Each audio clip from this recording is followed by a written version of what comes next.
Okay, so this is going to be a really interesting game for the LA Lakers because, they're missing a lot of key people, uh late, late thing with having LeBron out of this game, second night of a back-to-back, kind of tough to bring him into this type of game on a back-to-back, and then obviously no Austin Reeves either. So it's going to be Luka, it's going to be Marcus Smart, it's going to be Jared Vanderbilt, Laravia, and DeAndre Ayton starting in the lineup. And offensively, I mean, you got Luka, so you got that confidence. But there's just not too much variety. Like outside of him, it's gonna be really tough to get it's gonna be really tough to get offense outside of him because San Antonio is a great defensive team, and even though Luka is an amazing offensive player, he struggled a little bit against this San Antonio team, and he has struggled against um, good defensive teams sometimes, especially ones as good as San Antonio. So it's going to be really interesting to see how this team ends up performing. They're on a three-game winning streak. San Antonio, they're on a two-game losing streak. So one team could kind of continue getting into the motion that they've been doing with the Lakers, and then on the other side, you could see a team like San Antonio being able to break that two-game losing streak.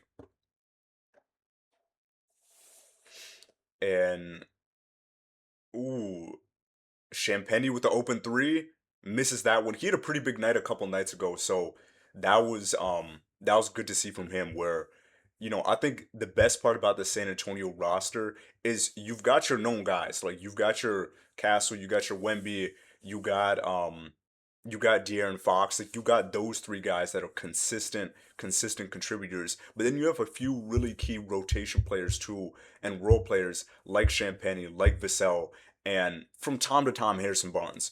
So I think seeing those type of offensive performances are really cool from uh, from a player who I think is going to be a big part of any of these playoff matchups just because of the situations. Champagne isn't going to give you 20 points every other night, but if he can give you 25 or 20 points on a random playoff night, that'd be huge for the San Antonio team.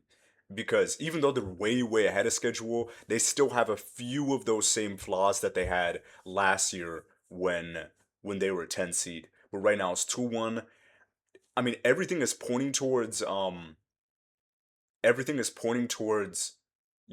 San Antonio being able to win this game. I mean, they have the defensive advantage, and then offensively they should also have the advantage too because they don't have really any major injuries. But on these type of nights, you never really know. And right now Luka's gonna go to the free throw line after making his first bucket right there.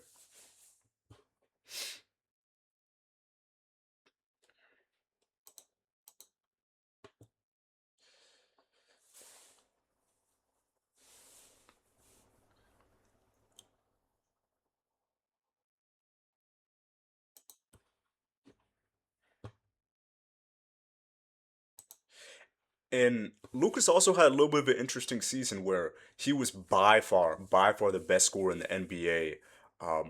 For I would say for the first 20 games, for the first 20 games of the season, for the first like quarter of the season, he was amazing. He missed a lot of games. He missed a ton of games in between just because of minor injuries and then just some stuff here and there.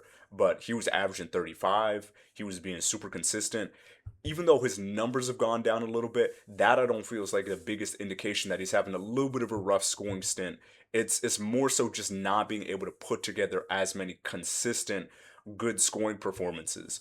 And last night I think it was a good performance from him. I think he dropped like 33 or something right alongside LeBron.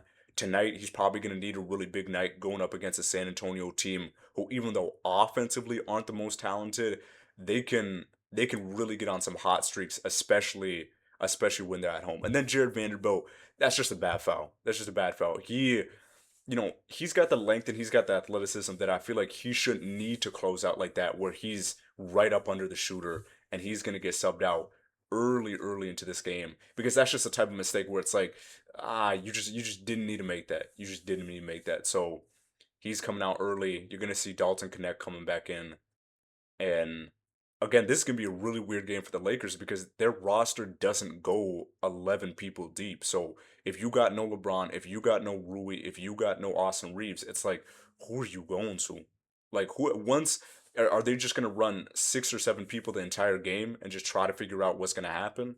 Because they just they're just not used to dipping into the deeper part of their bench. I mean, they got Thero, they got Bronny James, um, they got Laravia, so there are a couple of options, but none of those are options that would get consistent minutes if those guys were injured or if those guys weren't injured. Good layup by Harrison Barnes right there. So we'll just see how that ends up playing out. And a little while from now, I really want to talk about Austin Reeves because I think he's in a really interesting spot for this LA team, regardless of him being injured right now or him being healthy. He's in a very interesting position here, but good putback right there by DeAndre Ayton, who had missed a wide open look earlier and then castled the and one.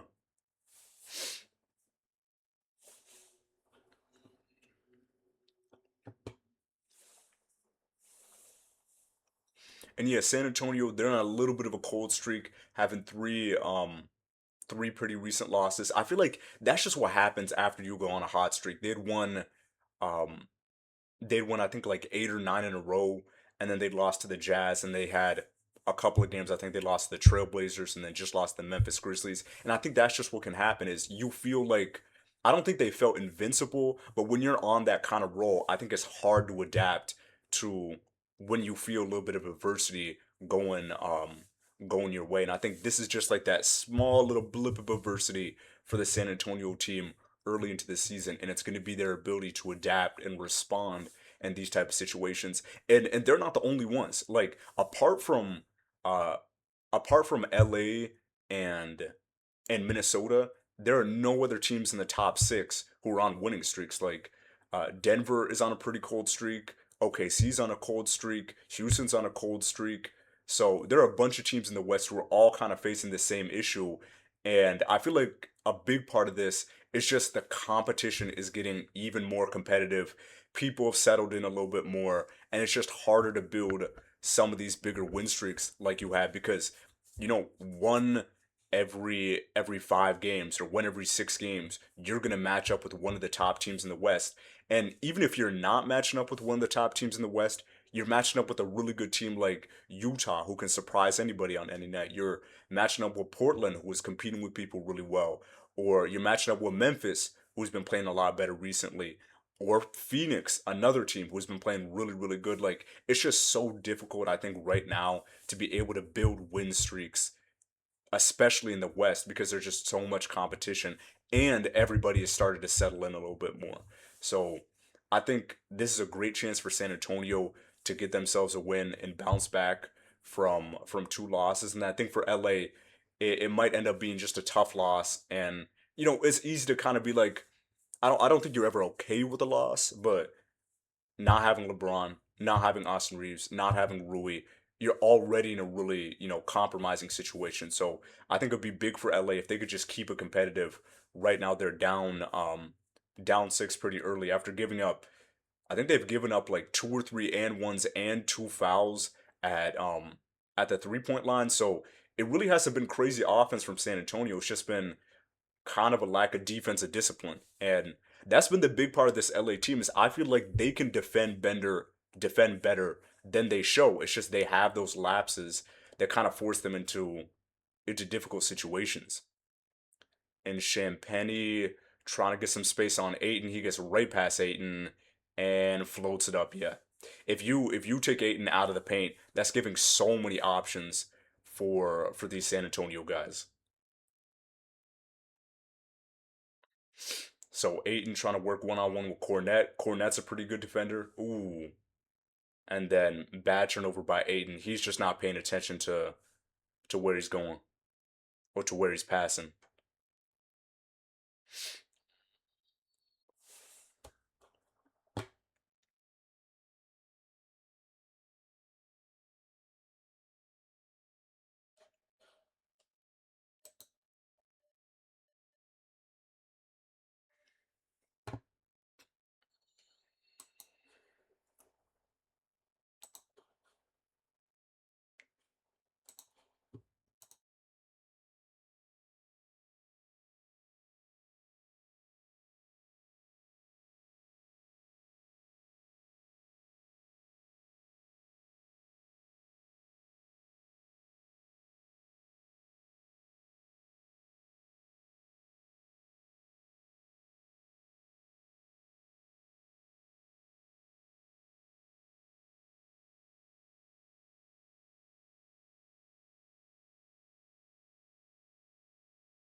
And that's gonna be an early timeout for San Antonio. They were on, I feel like, a pretty good roll right there where they were getting a lot of good offensive looks. It felt like, even early on, some of these LA defenders were having a hard time keeping their feet, shifted over in some of these positions to not get blown past.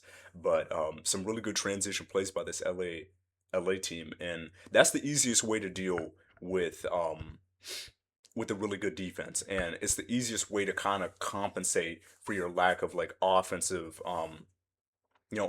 threats tonight. Because again, no Reeves, no LeBron, so you're missing a lot of facilitating and a lot of scoring, and just being able to push in transition with some of your other guys will get you some better looks. And it's it's gonna be a really really tough one for LA. But I think if they can kind of force their type of basketball, if they can force San Antonio to play more in transition as a defensive team, I think they're gonna give themselves just a little bit of a chance, because Luka can always have a big night. He could always end up dropping 40 or 30, 10 and 10. And, with San Antonio having these recent losses, I think it also opens the door for an LA team that's a little undermanned to be able to compete up against this team. Because I think he's still on a little bit of a minutes restriction from his most recent injury. So it's not like Wemby's going to be manning the paint all night, kind of shutting down Aiton. So I think it's going to be really important for LA right now if they can maximize those minutes without Wemby on the floor, and just get really good matchups for Aiden. I know Cornette, he's a decent defender, but I feel like Aiden should be confident enough to be able to get to some really good looks. And then for Luca, even though there are a lot of good defenders on San Antonio, there aren't really any that match up that well with him, because he's what, 6'8", and there just isn't that type of archetype of player who I feel like San Antonio can match up against him. Because Castle's a great defender, but he's given up about 4 to 3 inches of height, and he's also given up a lot of weight too. So it's just figuring out how they're going to be able to slow down Luca if it's not as much of a matchup thing. Because I think a lot of times defensively, what really works for them is having multiple guys on the perimeter to hound a ball handler like that. But it's so much harder to hound a ball handler that's that's bigger than you, because they can just either put it above you or just create more space for themselves in certain situations. So it's gonna be big to see if Luca can kind of take advantage of some of these situations as the game goes on. And right now it's 11-14, and yeah, it's gonna be a Luka night. It's 100% gonna be a Luka night if LA ends up winning this thing. I think for San Antonio, there are actually a lot of opportunities to win this game. I mean, they can go about it the defensive way if they're able to really really shut down the paint with Wemby there, with some of their help guys in the paint. I think they'll give themselves some really good opportunities to just kind of close that off. And then um, on the perimeter side too, they can play some really good defense, but I feel like it's so difficult to defend the perimeter that it's just going to come down to, can LA make their shots or can't they? And right now we're just going to see if San Antonio can respond after this timeout they had, and Champagne ends up missing. Aiden's going to need to get some of these rebounds too. If he's matched up with Cornette, he's going to need to give this team second, third, and fourth chance opportunities on some of these possessions. And yeah, right now early we got the Luca versus Castle matchup, and that's another bad pass by Aiden. Aiden is just he's not passing well. He's not passing well. So that's another turnover for LA off of just kind of a really, really reckless pass by Aiden.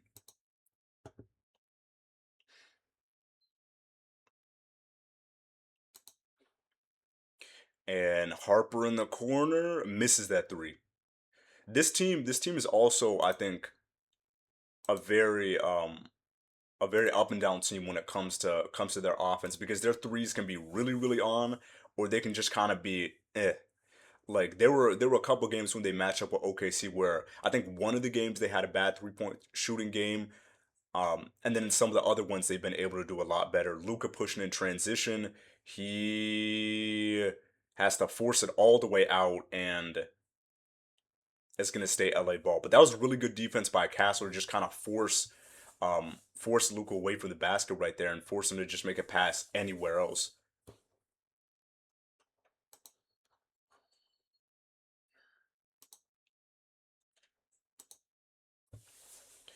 Luka trying to get around that screen. He gets it to Aiton, and then Aiton, ooh, looks like Aiton gets hit in the face right there.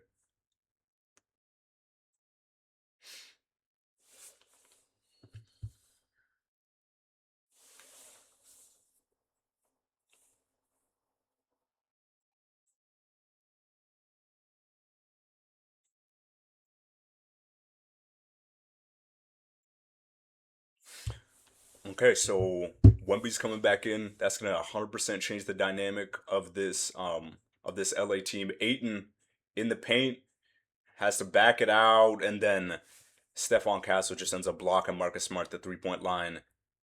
Good defense by Smart though in transition. He ends up breaking up that play between Wemby and Castle. Luca one on one with Wemby, and good defense by him to deflect that pass away from Aiton in the paint.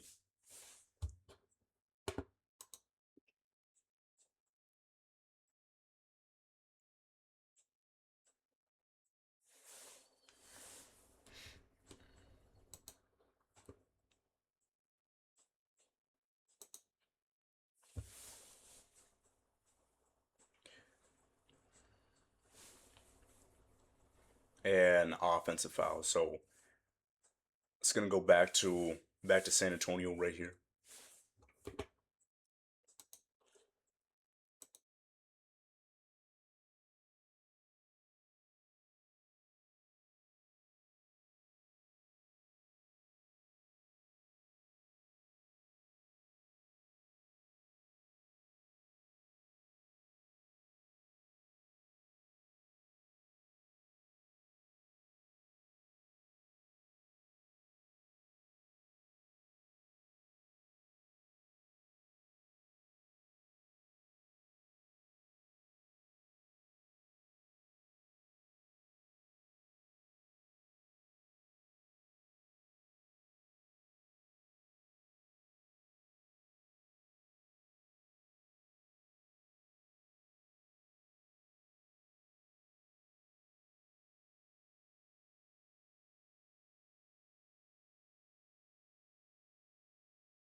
So early on, I think the Lakers are going to need to understand that even though it's going to be really, really difficult to get good paint looks, they're going to have to. Because the biggest thing I feel like with Wemby's impact on the floor, besides just this obvious shot blocking, like him just being able to um, deflect shots and block shots away from the rim, is the presence he has in the rim. And one thing I've really noticed in some of these matchups where other teams have struggled against the Spurs is it feels like some players are just afraid of going in the paint. And I think if LA's going to want to give themselves a good opportunity to end up winning this game, they're going to need to just be confident and need to be aggressive in the paint to open up the rest of the game for them. And tough shot by Wemby. He ends up missing it. Rebound by rebound by Luka. And both teams, ooh, ooh, really, really good pass by Luka right there, all the way over to Jackson Hayes. Hey, if you're getting that kind of offensive look, that's gonna be really good. That's gonna be really good.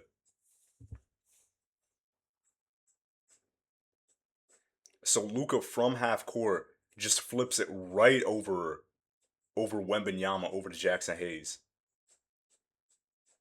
And yeah, again, even though Jackson Hayes isn't super versatile as a center, he's one of the most athletic centers in the NBA. He arguably he might be the most athletic. I know Wemby is more of like a freak athlete, or not freak athlete, but more of like an alien type of guy. But if we're just talking like pure athleticism, Jackson Hayes, he's like the perfect matchup with Luca. So it's 14-16, and after that offensive foul, it's gonna be ooh, ooh. Ooh, Justin Champagne. I don't know who that was. Was that Justin Champagne? No, it's Jeremiah Sohan. It's Jeremiah Sohan. He ended up just getting his knee buckled. So Wemby with the shot right there is 14-18. Early on, I kind of like how LA's playing in this game. They end up missing that three, end up getting that tap out, but they're staying really, really close, even with some of these defensive looks. Luka with the three. Luka with the three. So 17-18. I think this game is going to be way better than people would have expected because of Luka's ability to facilitate.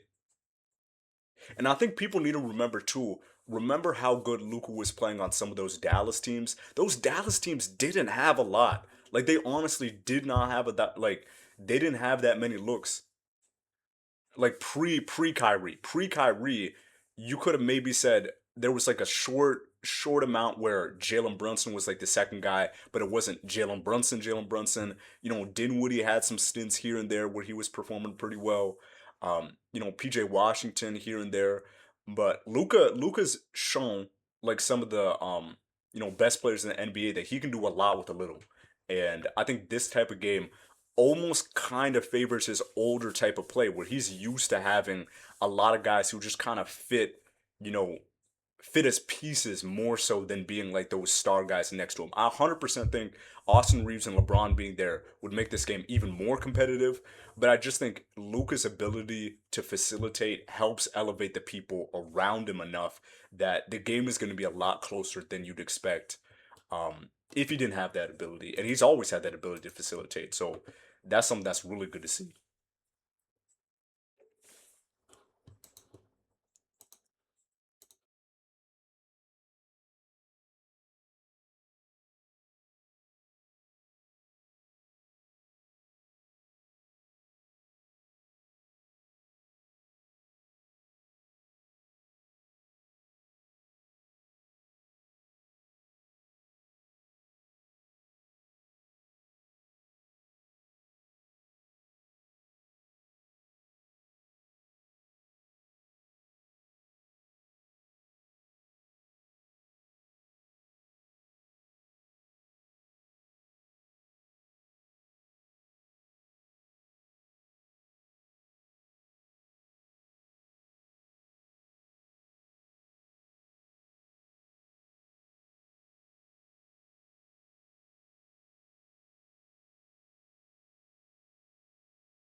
And that was a really big three by Gabe Vincent to get it tied up, and then Sohan, really good response back. But I really like how this LA team is staying connected to San Antonio right now.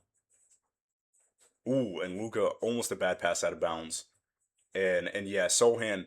I don't know if that's a good matchup against Luka, just because it feels like Sohan is a little bit slow footed, and I feel like Luka is so good at getting people to move at his pace that it might be a little bit of a tough game for him. But um, but yeah, I like it. I like what Luka's been doing. I like how he's been aggressive this game. Luka being guarded up high by Sohan, and he's trying to get a little bit of space and gets that and one. So it's gonna be a tough matchup. It's gonna be a really tough matchup for Sohan. Luka, it just feels like again, he doesn't play really fast. He doesn't play really slow, but he can just play in that rhythm, in that pace that puts you in a really, really difficult situation because you see even there where Wemby, he's trying to play like as a second defender, but he knows that Luka's good enough at passing that he can't just freely come over because then he'll just dump it off to over to Jackson Hayes. So it's 23-23, and this is kind of like a weirdly tough matchup for the San Antonio team because it means they can't really overload on too many people because you always got Luka with that facilitating ability. And Fox ends up missing that wide open three. Wemby ends up trying to get that rebound, but doesn't end up being a foul because he ends up reaching over everybody else right there.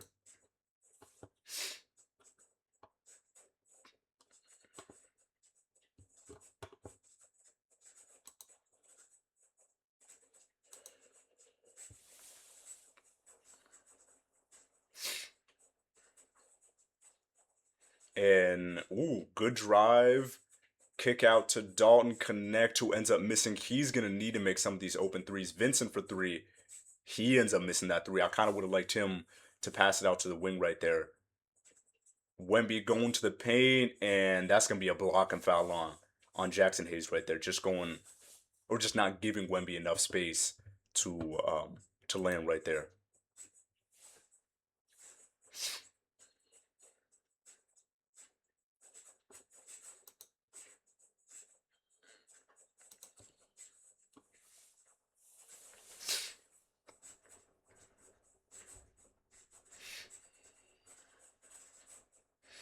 And Wemby makes that first one. Him and Jokic are kind of in a big part of the NBA kind of like discourse right now where, obviously they're great players, but because of some of their injury issues, Jokic his injury issues a lot more a lot more recent. There's kind of like a debate like do you think those 65 games like do you think 65 games is really fair for some of these NBA players? Because Wemby deserves the DPOY. Like he's been the best defender, not by far this season. Like I feel like last season he was definitely by far the um best defender, but it just feels like a little bit of like a injustice to him because he should 100% be All NBA first team if he doesn't end up getting that DPOY. And just because of that 65 game rule, he might be stuck in a situation where a lot of seasons where he's deserving of winning DPOY, he won't just kind of based on situation, not really on performance. So it's um it's a situation where it's kind of like what what are we gonna do to kind of fix it? I heard some people say maybe bring it down to 55 games, don't do 65 games. With Jokic too, he was in a really heated MVP race and he was playing really well. Now he's gonna be out for, maybe another 10, 12 games, and that's gonna put him in a tough situation. So just figuring out how do we incentivize players to play as much as they should, but also don't penalize them for just being injured. Like, there's nothing you can do if you end up twisting your ankle or tearing something or pulling a calf muscle. Like, it's something that they're going to need to adjust to. The NBA is.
So it's 23-28.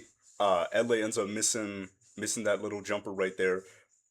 Every single one of these matchups against one of these top teams is super important, even if there's certain people missing.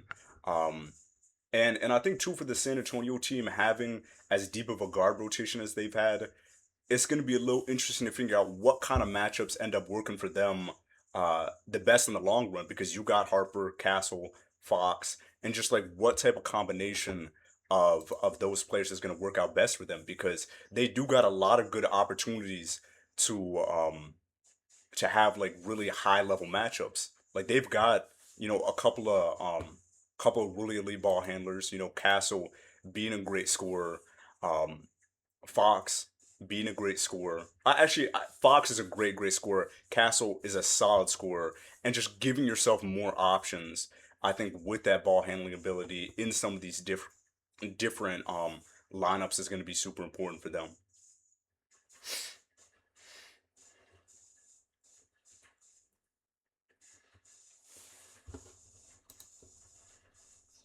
And I think it makes this team mesh really well together because you got Wemby, you got a guy in the paint who's going to give you elite defense, and then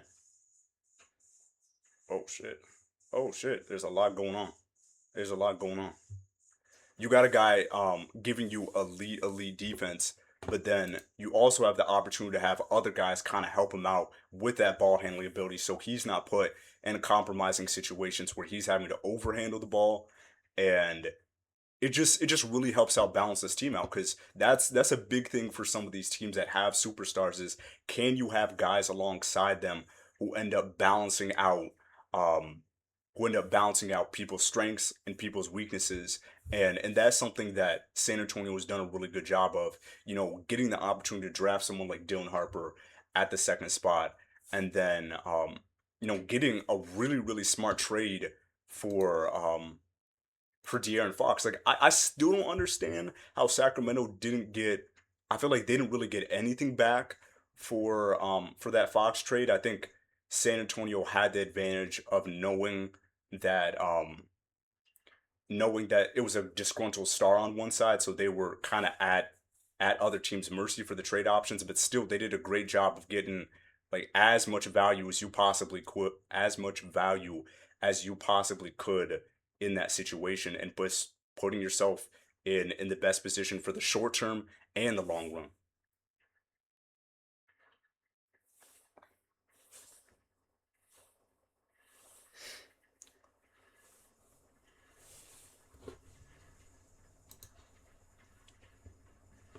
And LA still staying close right here, 25-30.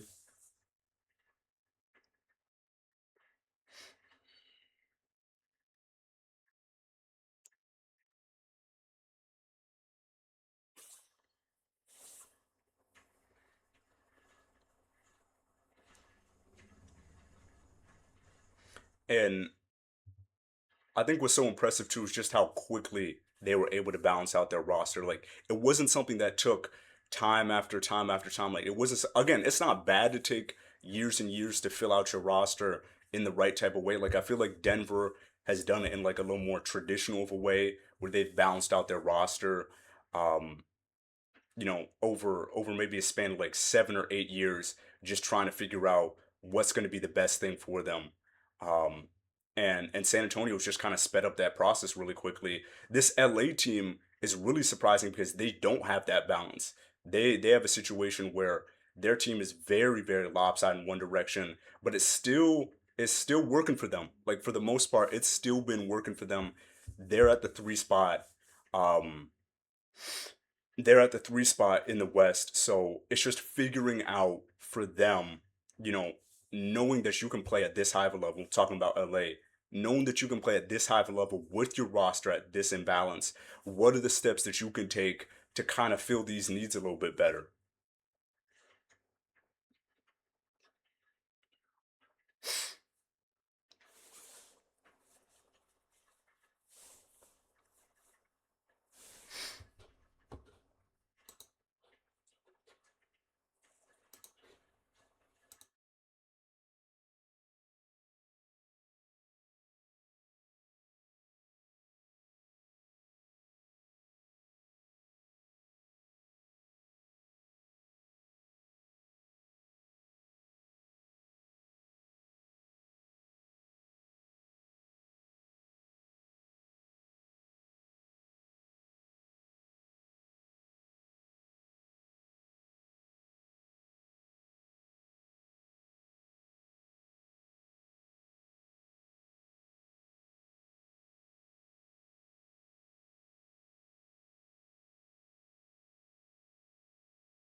So LA keeping this game really competitive. Aiton one on one with Wemby.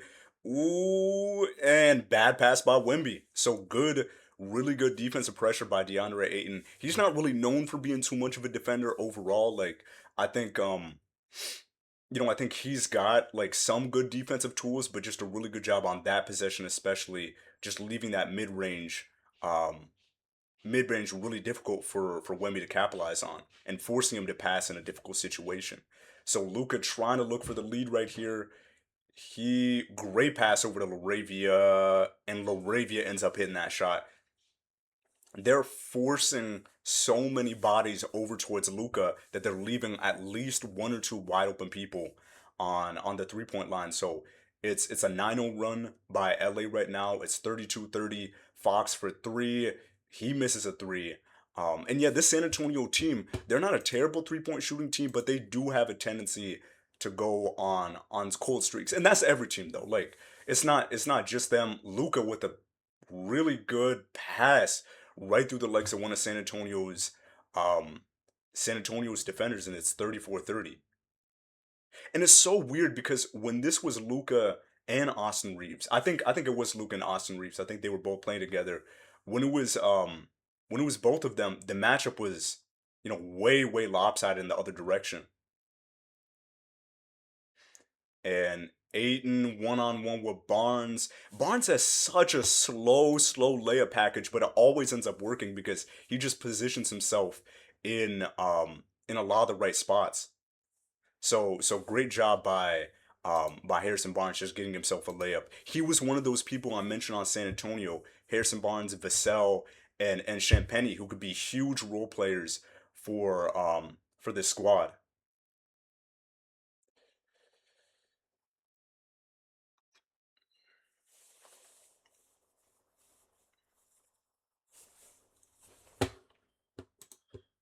And Keldon with the make right here, so it's 34-34. Luca, tough shot over these San Antonio defenders.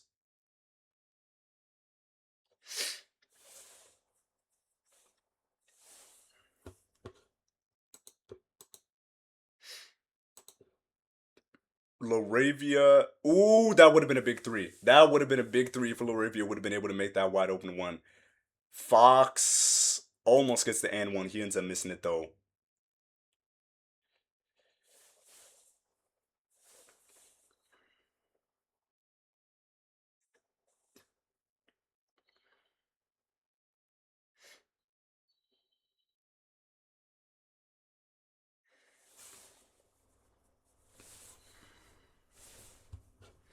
And yeah, great plays. But Luca's been amazing this game. Amazing. Has Luka's been scoring, and I think the best thing he's done by far is his facilitating ability, where he's just seemed to find every single LA player right where they need to be.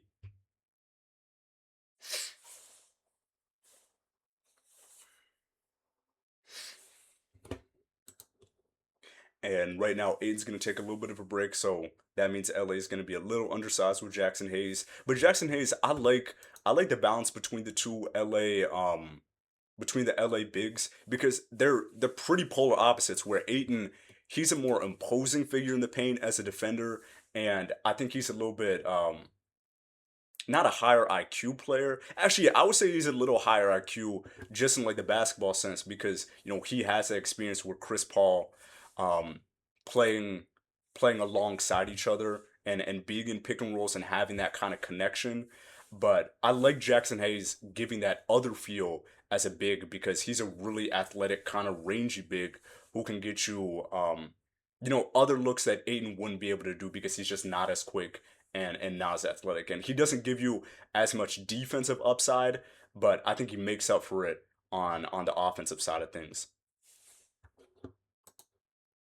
So it's 38-40. San Antonio going on a little bit of a run.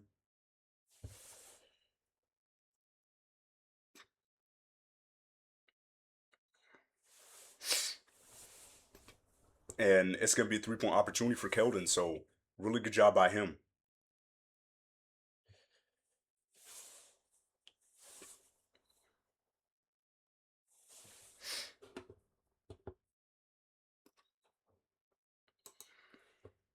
So it's 38-41. San Antonio kind of pushing back a little bit on some of this LA momentum. Um, ooh, Vincent looked for something. Luka off a screen. Luka's gonna be playing a lot of minutes tonight. He's gonna be playing a lot of minutes, and he's gonna have to because he's basically their whole offense. He's 90% of their passing, and he's also 90% of their scoring. So it's gonna be something that um they are really gonna be dependent on for him.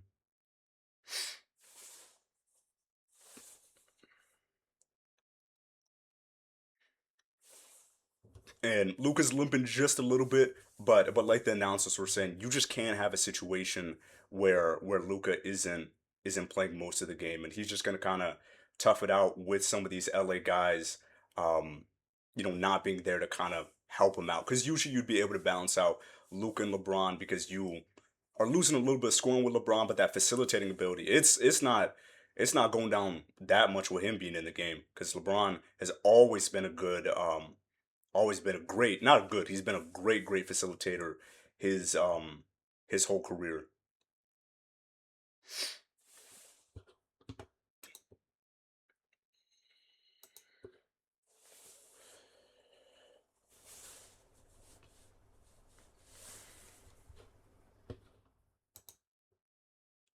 And Laravia ends up missing Hayes with the rebound, and Hayes ends up getting fouled. So it's gonna stay LA ball right here. And I don't know if this is free throws yet. It didn't seem like there'd been too much fouling in this second quarter, so we'll end up seeing if this is gonna be free throws for Hayes. Right now, no, it's not gonna be free throws. It's just gonna be a side out.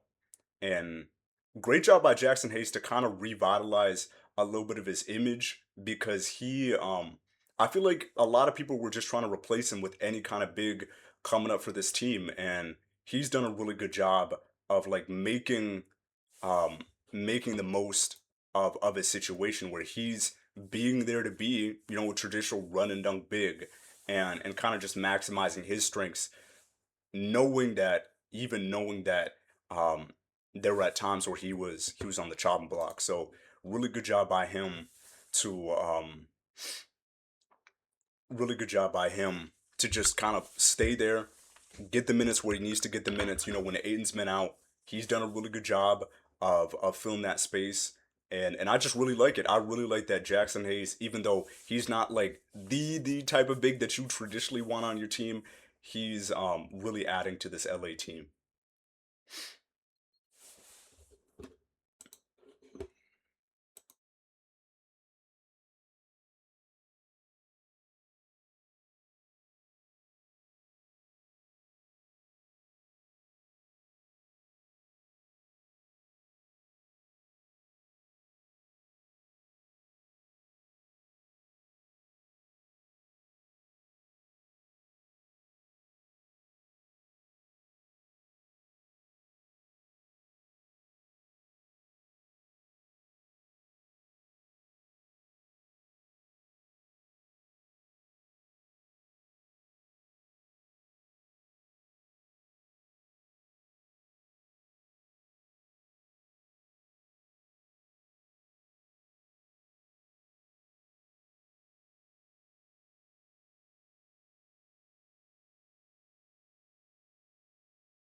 So Luka had a really good on the last play, really good look on the last play. It's 41-45. I gotta make sure I'm, yep, keeping that score updated real quick. So 4 point lead for San Antonio. Luka looking for some space. Keldon. I think Keldon's actually a pretty solid matchup against him because he can give that physicality and he's not too short matching him with Luka either. So I like that matchup. Keldon one-on-one with Luka. Almost gets the and one. Ends up missing it though. So it's gonna be Luka ball going down the court over to Smart. Smart over to Luka. Luka. Ooh, that was a long three. Like look good. Didn't end up didn't end up going through at that part right there, but really good job by him right there. Fox mid range misses that mid range rebound Reeves or not Reeves, my bad, rebound Dalton and decent look towards Jackson Hayes, but Luka just doesn't put enough height on that shot. Keldon for three. So 45, or now it's gonna be 48, 41. But again, shout out to this LA team keeping it close, keeping it close.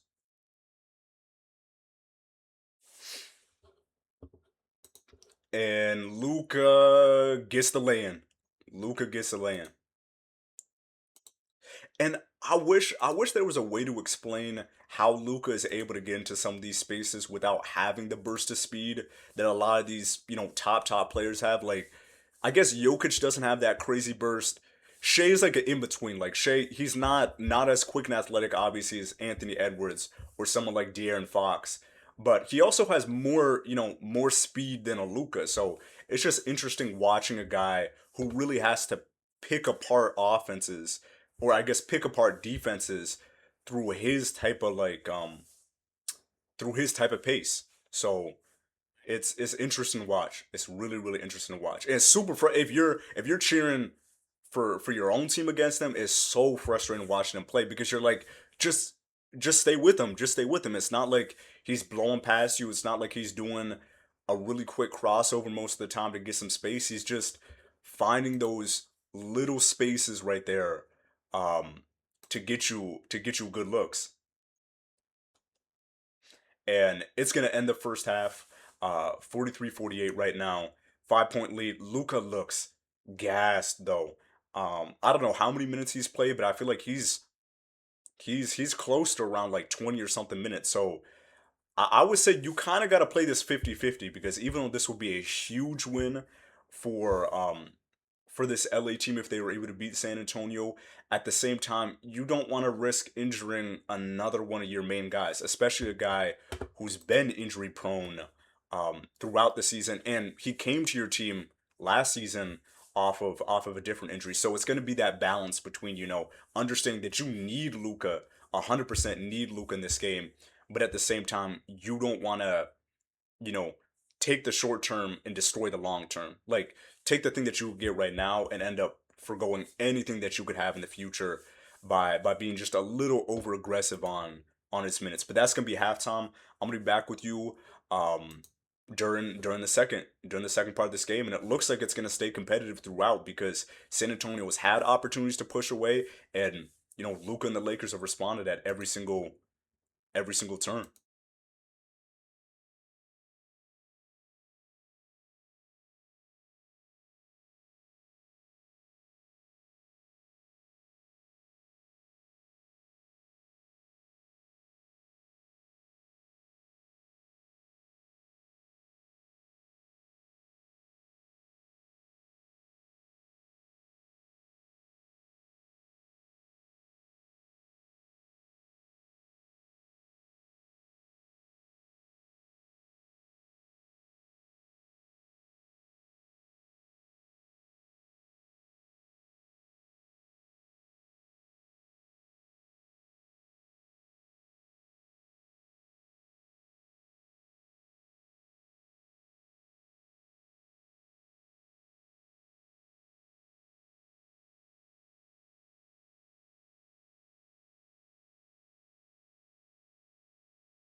Okay, so we're back for the second half. Early jump shot made by San Antonio.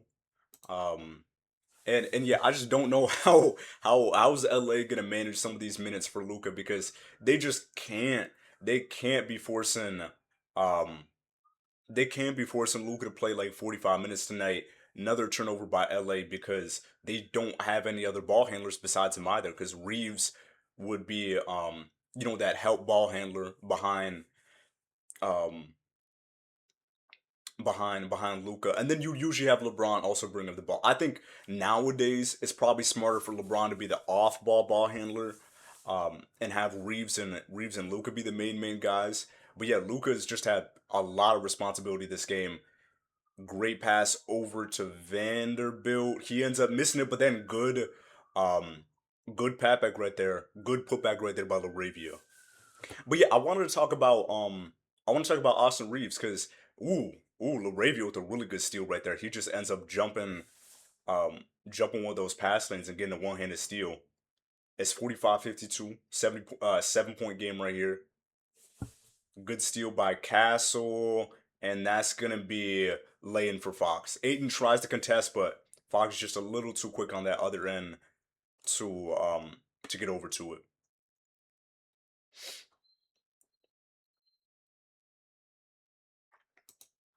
But yeah, Reeves, I feel like he is at the heart of the conversation when it comes to how good can this LA team really be? Because I think a lot of people have kind of soured on what LA is going to be as a competitive team overall, just because of just because of some of their deficiencies on the defensive end. And they've had a couple of shaky games against competitive teams where they do have a tendency, if the matchup isn't going their way, that they can kind of get into blowout situations or just underperforming situations. Um, I think I was definitely somebody who was pretty harsh on them, saying early on that their defensive deficiencies were really going to keep them away from some of those top contention conversations when it really came to playoff time. Because the regular season can be really, really it can be like proof of what you do. Like what you do in the regular season can 100% build into what you do in the playoffs. But there are some teams that are more tailored for regular season play. And I think sometimes these LA teams can be a little more of that playoff or of that regular season type of team because that they're so good offensively that they can just kind of make it through the season. But then when they really need to rely on their defense too, have a good balance between both of those, it's a lot harder for them to rely on, um, or it's a lot harder for them to have that consistency of high level play when they're going to the playoffs, facing up against offenses that are performing better than they were in the regular season. And then floater right there, Luca with a good rebound. But Austin Reeves. So Austin Reeves, he's been injured actually for a really, really long time. I don't know exactly when his injury was, but it was at least it's been weeks. It's been weeks. Maybe not weeks and weeks, but it's been weeks since Austin Reeves has been here for this LA team, and he's kind of at the heart of this conversation of how good can this team be. One, because he fits this exact kind of personality trait or dynamic that this LA team has, where he is an amazing offensive player. Early into the season, when there was no Luca, when there was no LeBron, he was averaging like 35 or something. Like he had a game winner in Minnesota. He had multiple huge performances against good teams. So it wasn't like these were just fluke games. He was having really good offensive performances. But defensively, besides Laravia, ooh, Luca with a long three right there. It's 50-54. Besides Laravia, he might be the worst defender on this LA team. And it's so frustrating watching him on the court because he's night and day. He's really night and day. On the offensive side, he's making so many people look embarrassing. Like he's crossing people up, he's making them look uncomfortable. He's hitting 3 point shots. He's doing a decent job of getting to the free throw line. Actually, he was doing a really good job of getting to the free throw line earlier because he had like 8 free throws or 9 free throws a game. Skip pass by Luca. Smart ends up missing it, but Laravia ends up getting that rebound. And it was just frustrating because on the defensive side, he just wasn't competitive. Like he just couldn't compete with the people he was matching up against. And a lot of times he was either getting blown past or other people on other people on LA were having to help him out so much playing in the gaps. And playing in the gaps is a smart way to play defense against the best guys on the opposing team. Like, if you got to play in the gaps on Wemby, it's because you just got to. You just have to play in the gaps on Wemby. If you got to play in the gaps against a Luka, against a Shea, it makes sense because they're going to require those double teams or people playing in the gaps. But the issue is Austin Reeves and Laravia too, not just Austin Reeves, not trying to single him out only, but Austin Reeves is one of those players where you can you can have a guy who's just okay, but is a little athletic or has a decent first step or has a little bit of a handle, and there are players on LA that have to play in the gaps to help him out because for one, his effort level can be really inconsistent. I think he has a better overall effort level than Luca, but I think he's a worse defender because I don't think he's as good at using his physical tools to kind of improve his defense. He's really skinny and he doesn't have good lateral movement. So a lot of times he's stuck in situations where he's not um he's getting blown past or he's not able to stay in front of people or you're seeing him just lose track of people because he just can't keep up with them. And that's the balance of where it's like he's such a great facilitator, he's a great scorer, but defensively he gives up so much on so many possessions that it's like that offense just gets minimized a little bit. It gets minimized because you're not getting that bounce on the defensive end. Not every superstar is good defensively. Most superstars aren't good defensively. Like Wemby's good defensively, Giannis is good defensively, Shea's pretty good defensively, Ant's pretty good defensively. And then outside of that, it's kind of just a toss up. Like some of them are really bad and some of them aren't good at all. And then a lot of them are just okay. They're just okay at defense. But Reeves is in a position where he's an outstanding offensive player, bad defensive player. And I mentioned that too because another big question surrounding this team is how can Austin Reeves play when he's the third guy? And I'm not saying he's the third most talented guy on this team because I think you could make an argument that Austin Reeves is playing about as good as LeBron has been playing this season because Reeves has been a better scorer, not going to be as good as a facilitator as LeBron. So you could argue who's one and who's two, but it's LeBron. It's LeBron. He's two or he's three. He's three. So it's just that kind of complicated situation of how good of offense are you going to get from Austin Reeves as the third option because he has struggled. Luca step back ends up missing that rebound by Wembanyama 54-60. And just what can he do? What can he do? Really good job by Marcus Smart to get that pass, and then Aiden ends up getting fouled by Wemby. And that's just really smart by Marcus Smart, knowing that Wemby, he's not developed really good passing skills yet, so he can be really he could just be obvious about where he's passing. So good job jumping that pass and getting some free throws for Aiden right here. But yeah, it's just Austin Reeves is put in a really interesting situation because he doesn't perform as well when he's the third option. Obviously his scoring is going to go down, but I feel like his overall play even outside of the box score goes down when he's playing with those other two. His facilitating is still really good. That doesn't go down too much. It's hard for your facilitating to get worse regardless of who you play with, unless you're playing with way worse people. In this situation, that's not what's going on. But the issue is his scoring. He just doesn't look like a comfortable scorer in so many of these games when all three of them are playing. Because one, I think he is a little more dependent on volume than those other two guys. Like I think Luca can still score pretty well. Aiden with a really good block from behind on Fox right there.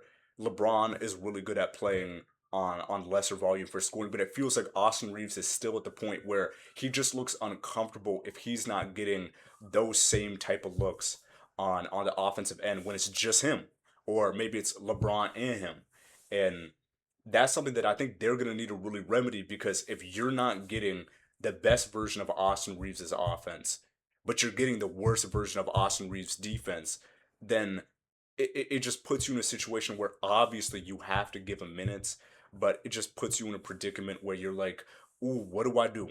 What do I do? If he's not performing well when all three of us are playing, when it's LeBron, Luca, and him, and his defense is still as shaky as it is, regardless of the situation, then is that something that's really going to be realistic to do? Like realistic to be able to perform well in the playoffs? Because you saw this in that Minnesota series where he did not have a good series. He did not have. I can check the stats real quick. Again, stats don't mean everything, but it can help just give you a little bit of context right here. Um, but he didn't have a good playoff series against Minnesota. And Minnesota's a good defensive team, but he was really taken out of that series.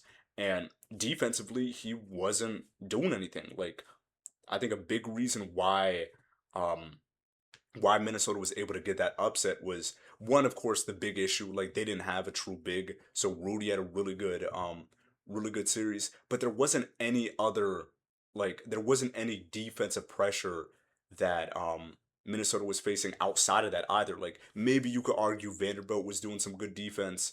I don't think Smart was there last year, so maybe Goodwin, I think was on the team last year, so he would have been a good defender for them. But yeah, it's just a really difficult situation because we've already seen a playoff series where he's really struggled as being the third guy and the definitive third guy because he was even more of a third guy last season where he didn't have that big early performance that you saw. So I just want to know, can you get a version of Austin Reeves that's going to be really good for this team and it's not going to be 25, 28 point per game Austin Reeves? Can he be 20 point per game Austin Reeves or 18 point per game Austin Reeves, facilitate really well, and just try to work on his defense a little bit more? Because defense is a combination of things, and I feel like effort wise, he could give a little more effort. And I know, again, I don't know him personally, but you can kind of tell defensively when there are some stars who don't give the same effort level because you're not, up in people's space. You're not contesting as aggressive. You're not trying to track the ball as much when you're off ball. And those are the things that I noticed just effort wise that I think he can improve on to make this team a little bit better when it's not going to be his night to score 30. Because maybe there will be nights, and I think there will be nights where you're going to end up seeing, maybe LeBron have a little bit of a cold night, or he's just going to kind of defer a little bit, and you'll see him give Austin Reeves more opportunities, or maybe Luka has a bad night, and you see Austin Reeves have a big night. But more times than not, he's not going to have the opportunity to have his 30 point, 40 point per game night that I think he's a lot more comfortable with, and what we saw early in the season. So it's just figuring out how can he have the most value on this team, knowing that he's not maybe going to be in the best position for him, at least naturally. Because I think he's a natural scorer. Like I think he's a natural scorer. I think he's a great scorer, but natural scorers can get put in tough situations when when they're not getting the volume and when they're not getting the shots. Because I think a good example of this is Michael Porter Jr. He's better than Michael Porter Jr. Like no doubt he's better than Michael Porter Jr. But it's a polar opposite difference between Michael Porter Jr. in Denver his last season and the first 35 or something games in Brooklyn. You're just seeing how much more comfortable he looks on this team because he's getting the opportunity to take these shots. And when a volume shooter like that gets that opportunity to get the shots he wants to get, then he can get into rhythm. But last year when he was on Denver, I felt like he was kind of a negative for that team where a lot of times he would be taking volume shots, but he wasn't getting the same type of looks that he wanted. So it just looked like he was just chucking up shots. And that's why I feel like Reeves, even though I don't think it's to as extreme a degree as it is with Michael Porter Jr., that issue was still there. And I'll argue Michael Porter Jr. is a slightly better defender. Neither of them are good defenders, but he's definitely a slightly better defender. Um, LA staying within five right now. Good rebound by Aiton. Laravia. Ooh, Aiton ends up getting blocked by Wemby though, so he just doesn't end up timing it right. Wemby in transition and just a bad play by Wemby. He ends up throwing it off the backboard, but doesn't end up getting the ball, so he just ends up having a bad turnover right there. That's something early on he's gonna need to work on a little bit. It's just kind of having these random plays where it's like sometimes it's just smart to pass it off to your guard, pass it off to Castle, pass it off to Harper, pass it off to Fox, so at least you can get your offense going. in the right direction. But that was also after a really good block. So it's a give and take. It's a give and take. Luca trying to score on Castle. He ends up double dribbling. Yep.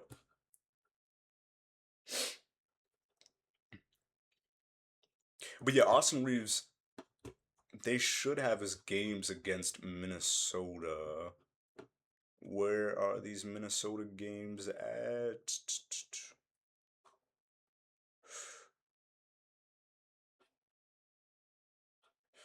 Um, yeah, where are these playoff stats at? Castle with a good score right here.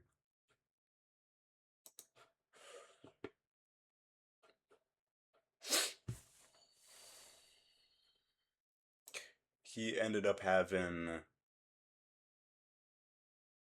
they made it in the most difficult way possible to understand this. My bad. It's taking a little bit to figure out how to even get to his playoff numbers.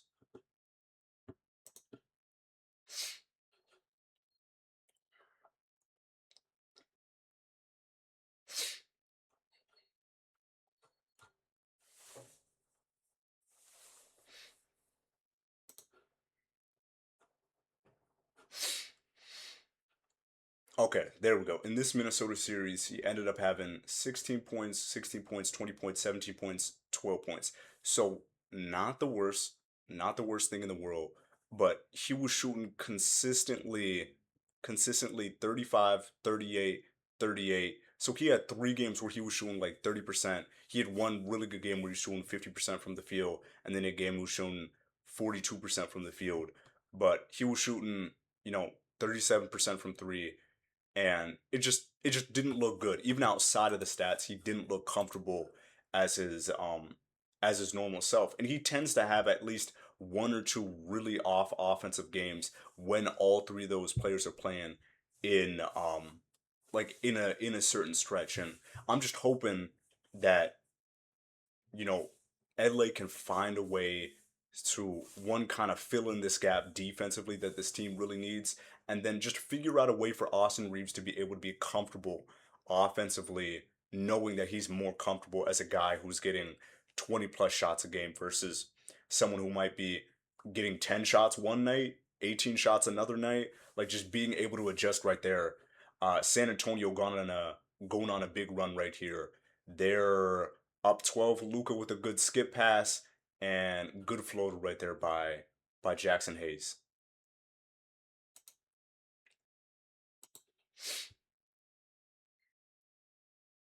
But yeah, I don't think Austin Reeves. I'm not trying to say this to say that Austin Reeves is a negative for this team because I don't think he's a negative for LA at all. He's a great facilitator, a great scorer. It's just when you know you have certain people on your team that have these deficiencies, have these limitations, or might play differently in a situation where everybody's around, it's just figuring out those adjustments. And I think for him personally, I don't know if there's too much he can do because again, if you're more comfortable getting more shots and you're not going to get those shots, it just isn't probably going to work out for you the same way. So it's figuring that out. Defensively, though, I think he could work on, pouring a little bit more of his effort on the defensive end, knowing that they don't need him as much offensively with LeBron and Luca. And then as a coach for JJ, just pair up one of the few good defenders on LA with him at all times. Just make sure when you got Laravia, Luca, and Austin Reeves, pair Vanderbilt with them, pair pair Marcus Smart with them. Like you gotta have these guys who can just help out a little bit on the perimeter, so they're just not stuck in these awkward situations where they're being asked to do a lot offensively and then defensively they're just overmatched. Luca, tough fadeaway. So it's 63-73. But yeah, not anything alarm bells for Austin Reeves at all. It's just I think those are going to be really really important things to consider as as this team ends up getting more and more competitive.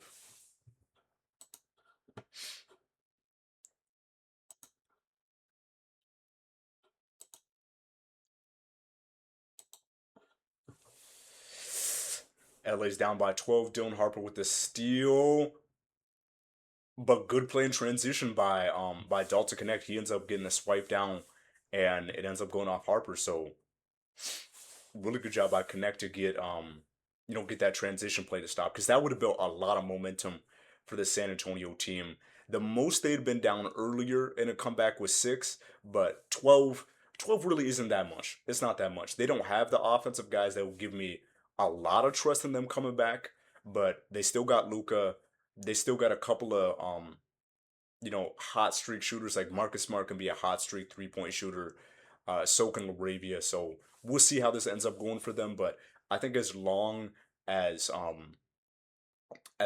LA is able to get some of those open three looks and looks in the mid range that they've gotten off of Luca's passes and other people's facilitating, I think they'll be able to stay in this game.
And Luca ends up missing that jump shot.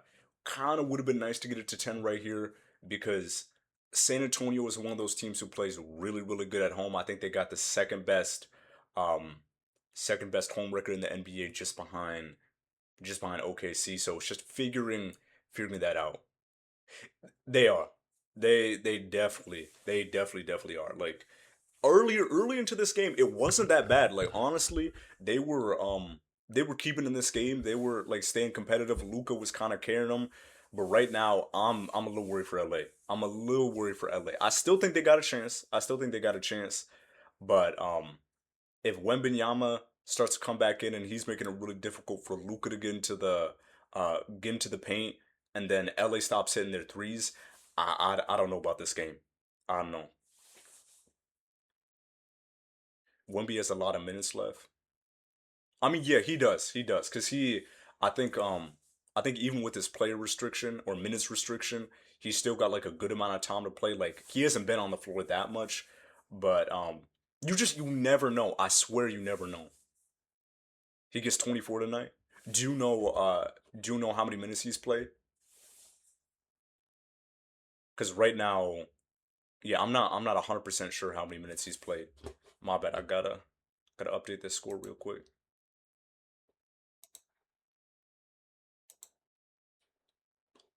Yeah, probably about 12. So if he's only played 12, yeah, that's tough for LA. That's really tough for LA because Wemby was blocking the shot at Aiden.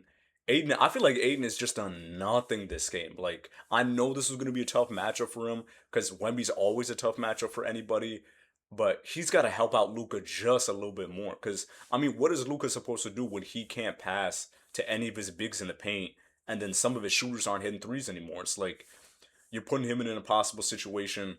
Luca's not really helping though because he's been missing a bunch of free throws. Yeah, they have an answer for at least everyone in LA. Their team is a little interesting though, and I think I talked about this with OKC and Detroit a little bit, but these type of teams that end up like really overperforming from like what you would have expected, like they were a 10 seed last year, and now they're the 2 seed. They still have those same issues that they had when they were a 10 seed. The difference is they've just played way better. Um, Fun stat: Spurs have been the number one most wins 1990. That makes sense. That makes sense because there was something about like um, Popovich and like Tim Duncan. They had like they might have had the longest win streak of winning seasons too. Because between their championship year in '99 and then all the way up until I guess when they had that rebuild after Kawhi left, they didn't do anything but like be good. Like you can't say there was any San Antonio team that was trash between 1999 and like 2017. And the team should have been better even after 2017, but there was all that drama with Kawhi and the medical staff with San Antonio. Because imagine a situation Kawhi never gets injured, and then he ends up just keep on playing well, and this San Antonio team ends up being even more competitive. Ginobili's the assistant. I didn't know that. I know I've seen a lot of players, like a lot of players just around.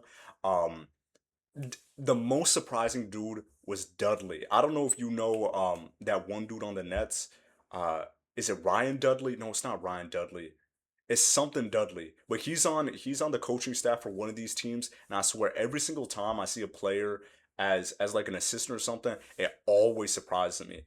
I didn't get to see too much of Ginobili, but yeah, I heard he was really good because I don't know a ton about 2000s basketball, but I gotta watch a little bit of Ginobili towards like the end part of his career, but not during like the uh prime part of his years in like the mid and late 2000s and even the 2010s too.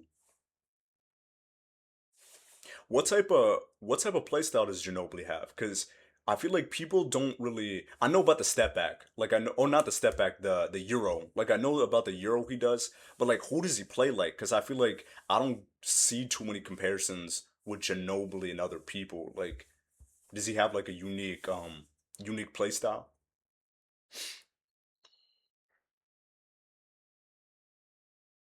Say Harper, so he plays a little bit like this Dylan Harper or like old Harper. I'm guessing this Dylan Harper, right?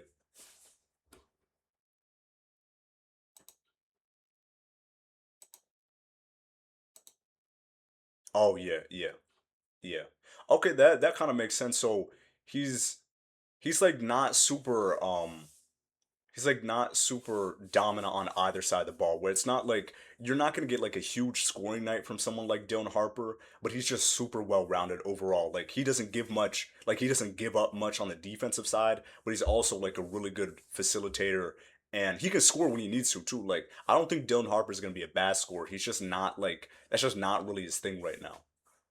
Very scrappy, quick, accurate, great defense, lots of steals. Sohan. Sohan, that's an interesting comp. That's a really interesting comp. Little De'Aaron Fox.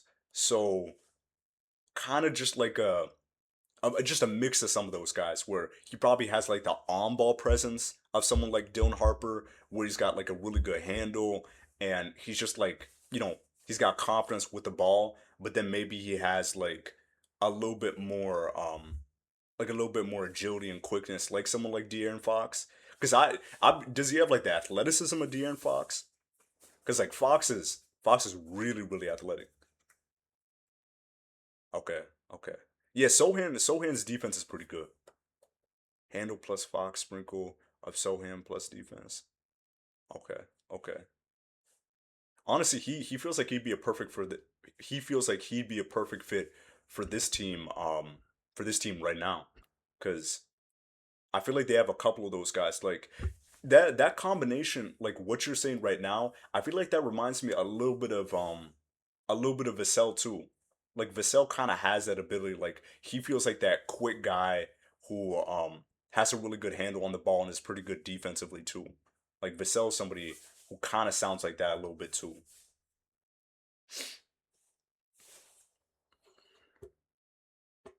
Yeah, this team, I don't know how this team got so good so fast, but it's like I look at this team and it's like there's really nobody ass on this team. Like there is the occasional like Harrison Barnes bad game, but I kind of give Harrison Barnes a pass because he's like what 38, 37 or something. Like besides like their older guys, they don't have anybody who's bad. Oh, he's 33? I don't know why I thought. For some reason I feel like Harrison Barnes is old. Maybe it's just because I've seen him on so many different teams. Like he's had a couple of stints. I think he had a stint with San Antonio, like before this too. Like I think he had like a Sacramento situation. Obviously, he was playing for Golden State. Yeah, yeah, he is pretty good. He is pretty good. It's interesting seeing like kind of his role on on this San Antonio team. But yeah, it's crazy how low this team too is. I don't know what do you think about Carter Bryant? Because Carter Bryant is somebody who I really feel like the San Antonio team should play a little bit more because I know he's kind of made a couple of mistakes like when he's been on the court, but I feel like those mistakes, it's just 100%. It's just nerves because he only gets like 10 minutes. I swear, if anyone gets 10 minutes, like if you ever were in a situation where you only get 10 minutes of playing time and they don't even tell you when you get those minutes, like it's inconsistent throughout these games, it'd be so difficult to be able to play really well. But damn, he's really really good, and I feel like he's gonna be a great like defensive guy for this San Antonio team. Yeah, they're insane. They're 100% insane. Like that kind of combination. I don't know what this team is gonna look like in like 3 to 5 years. Maybe Fox is there, maybe he isn't, but I really hope Carter Bryant, like, not this year, obviously, because I don't think he's going to be able to get the minutes that that you would expect him to get this year. But like next year, like if he gets like most or all of Sohan's minutes, it'd be crazy. Yeah, I'm watching the game right now. It's 68-79, and Laravia with a three though, so good three by him. But yeah, I'm watching the game right now. I saw Carter Bryant play for like a couple of minutes, but they took him out pretty quick.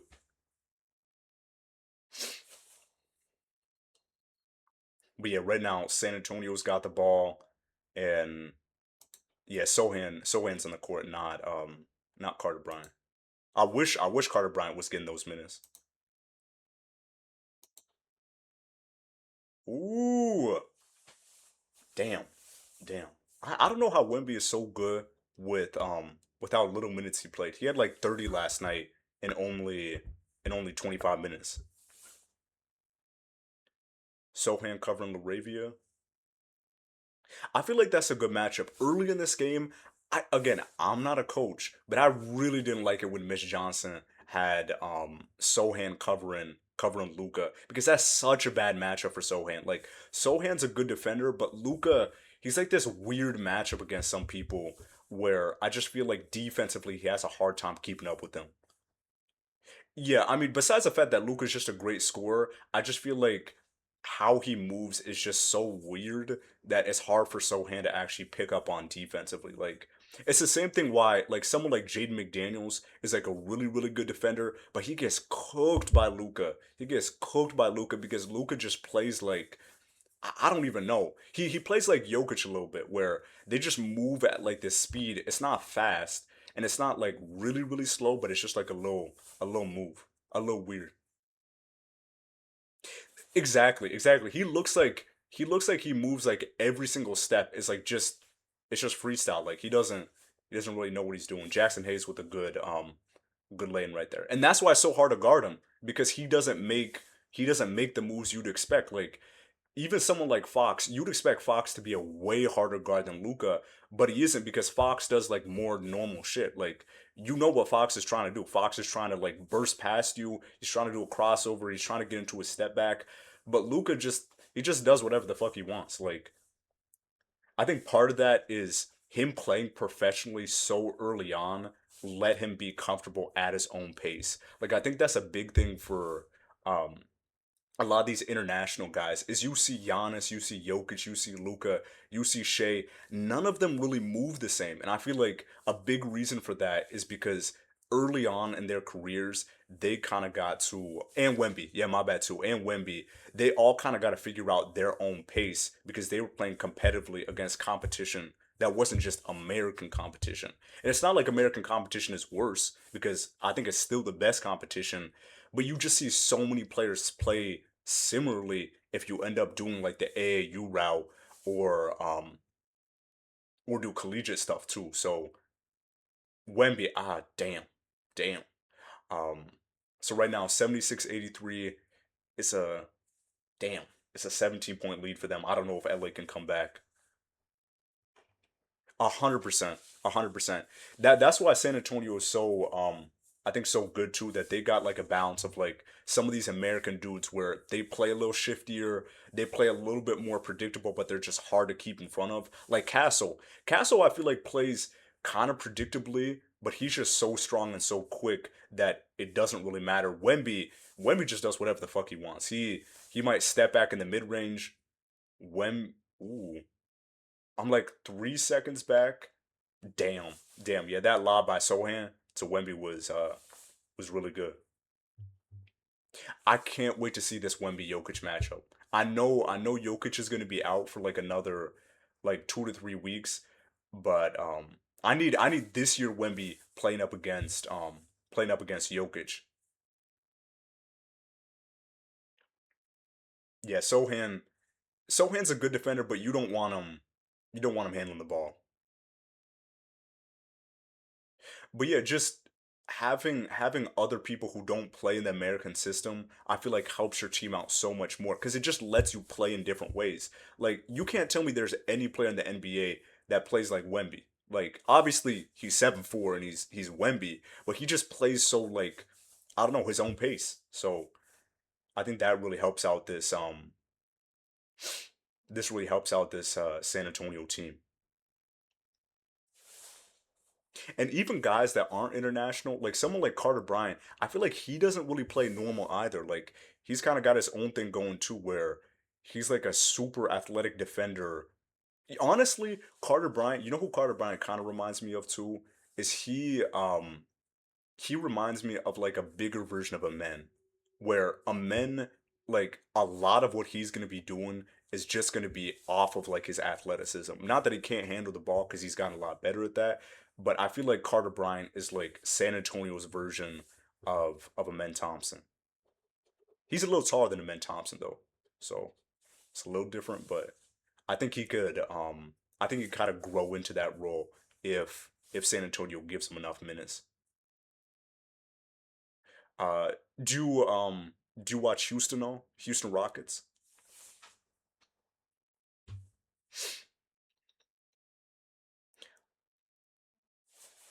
Because I think the Houston Rockets have this dude named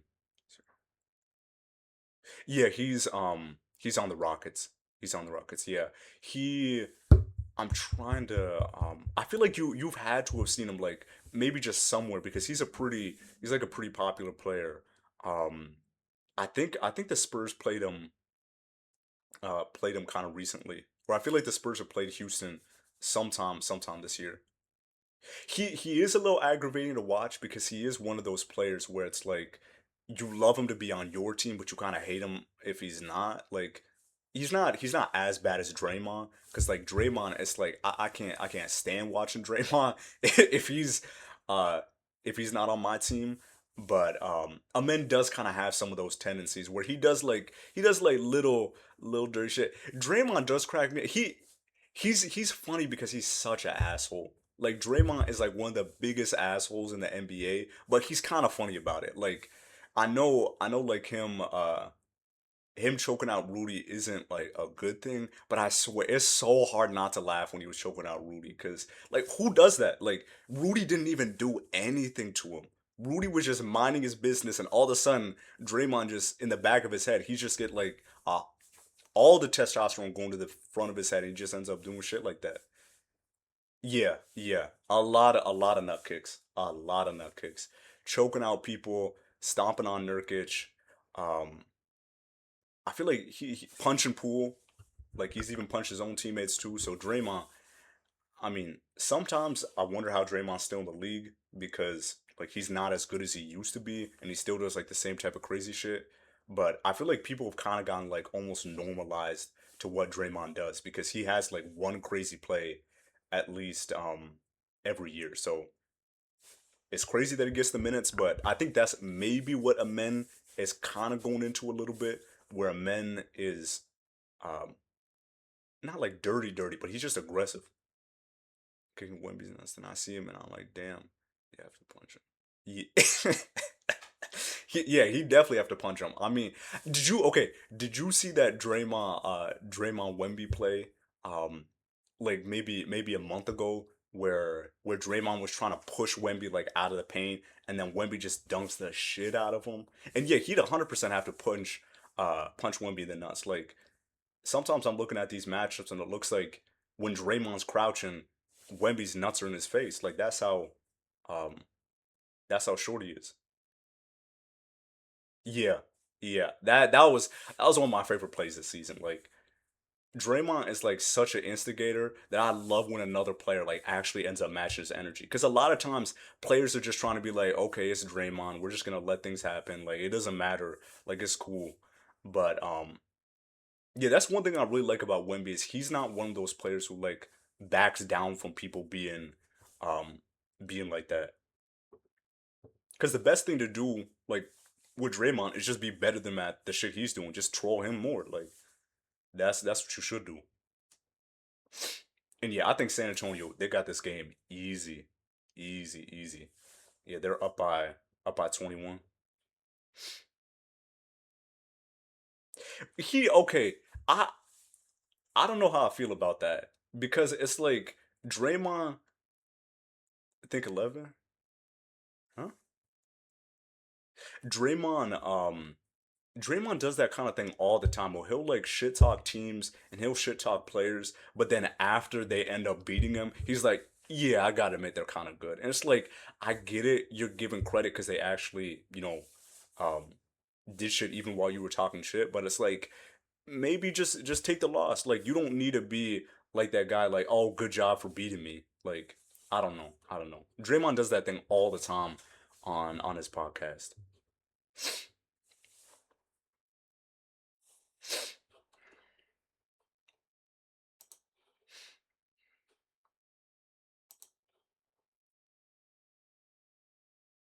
Oh my bad.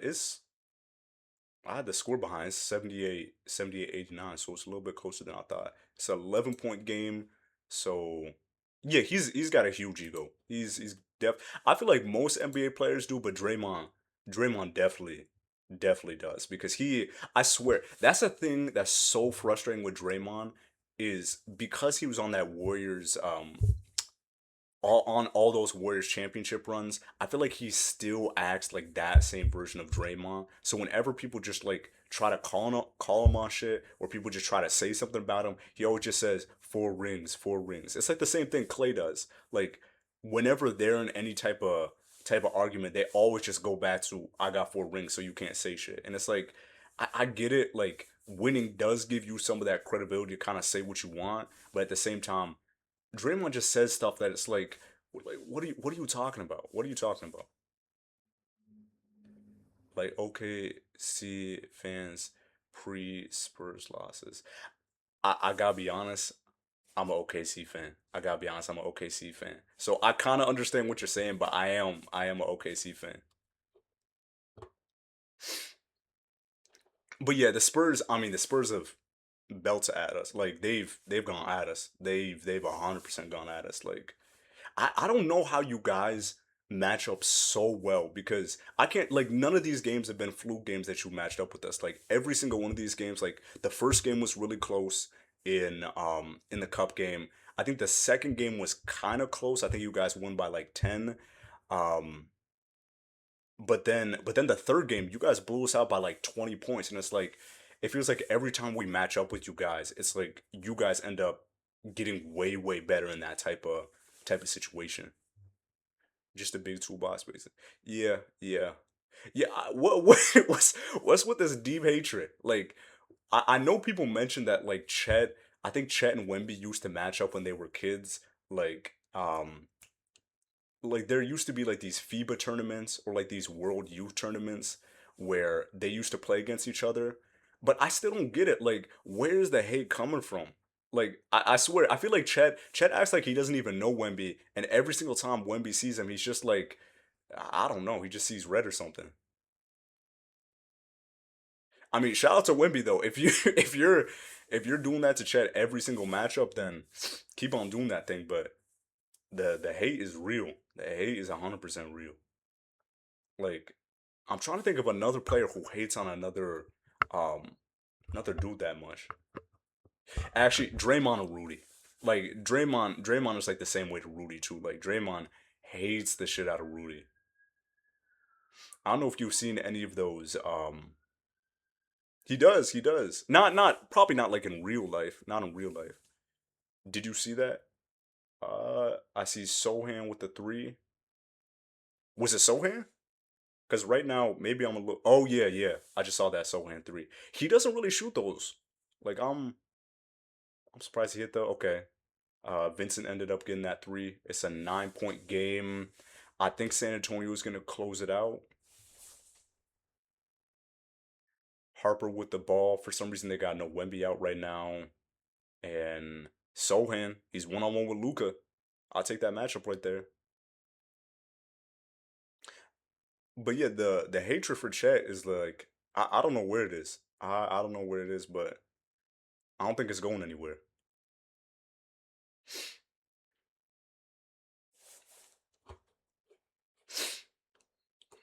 Damn, damn. So San Antonio is up 9 right now.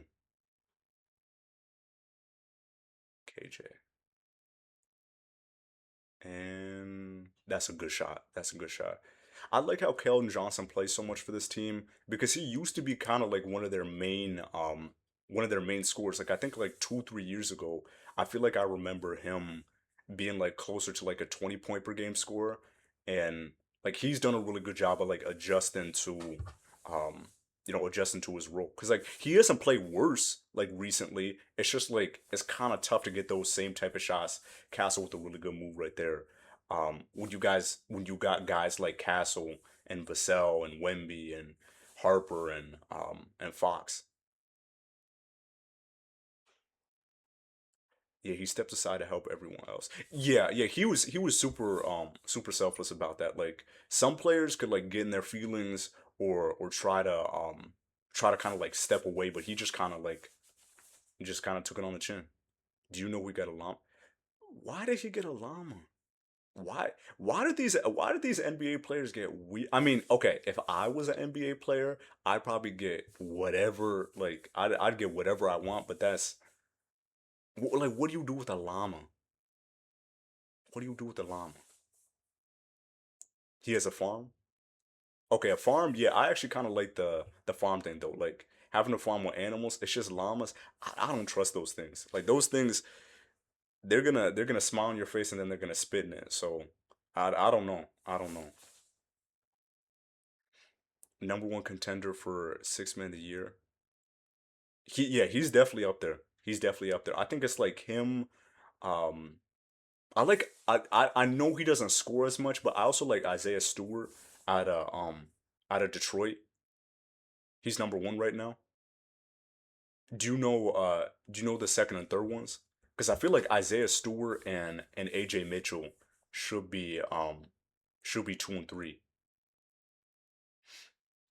Luca gets fouled. Yeah, but Keldon, he definitely deserves it. He definitely deserves it. He's a human wrecking ball. Yeah, at this point, I don't think LA can come back because it's like 13 points isn't the biggest thing, but 4.5 isn't a lot to do it in. So if LA's gonna try to get a comeback, it's gonna have to be from Luca actually hitting a shot. He misses another free throw. Damn,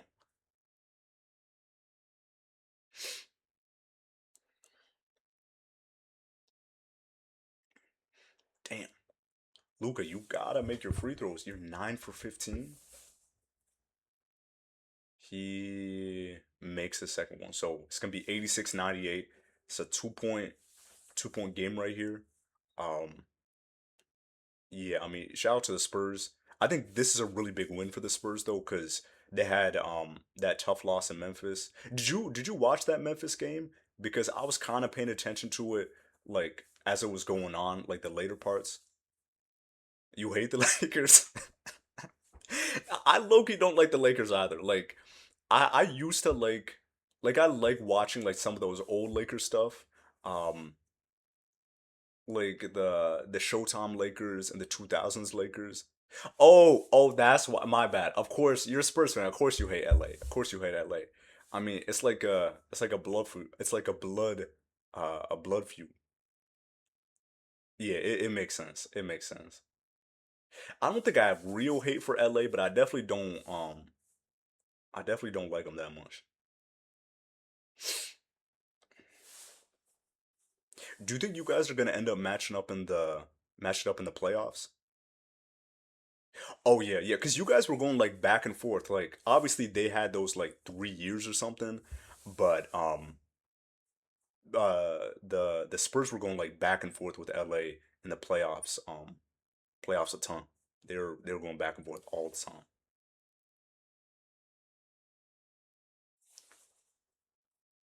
100%. It's so much more satisfying to beat that team. Personally, for me, it's Minnesota. That blood feud is kind of there with Minnesota a little bit with Denver. I know what OKC like since OKC's not like a franchise like the Spurs, where like the Spurs got a lot of history. Like they've been good for like the past 25 years. There's not as many rivalries, but for me, it's gotta be either Minnesota or Denver. Because anytime we match up with them and we get the win, I swear it's so much better. It's so much better. Luka ends up missing that three. It's 88-101, and damn, LA just kind of ran out of steam.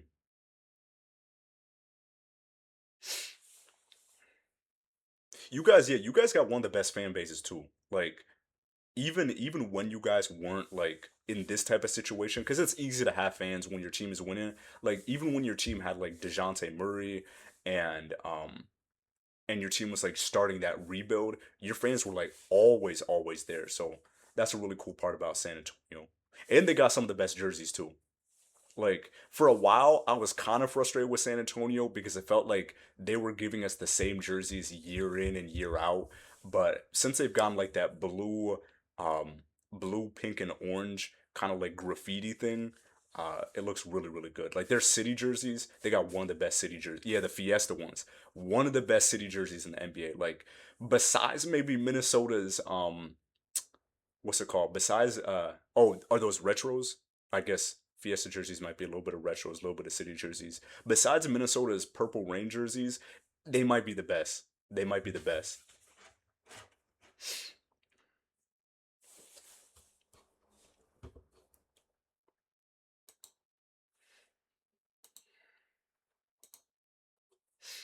But yeah, you guys 100% got diehard fans.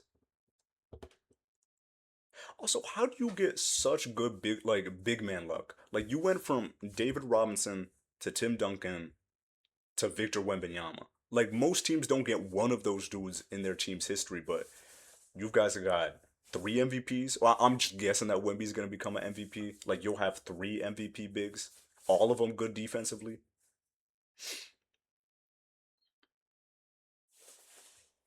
I don't know how you guys end up getting that look.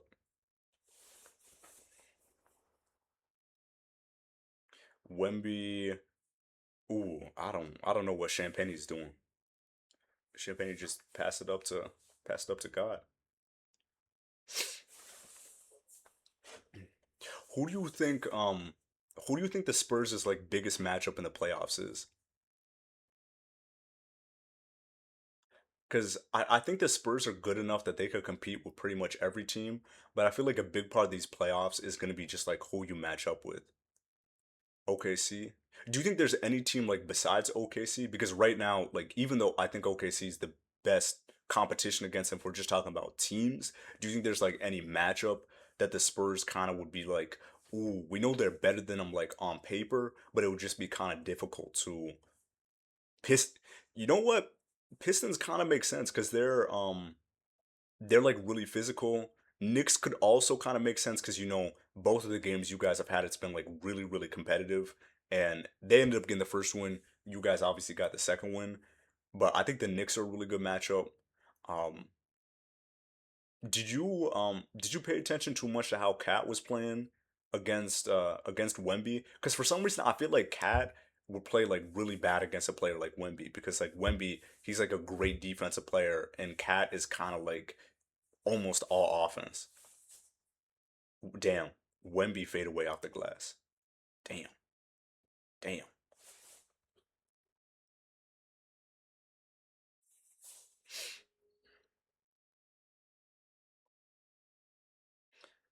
And Luka coming off that screen over to Smart, Smart pump fakes over to Vando.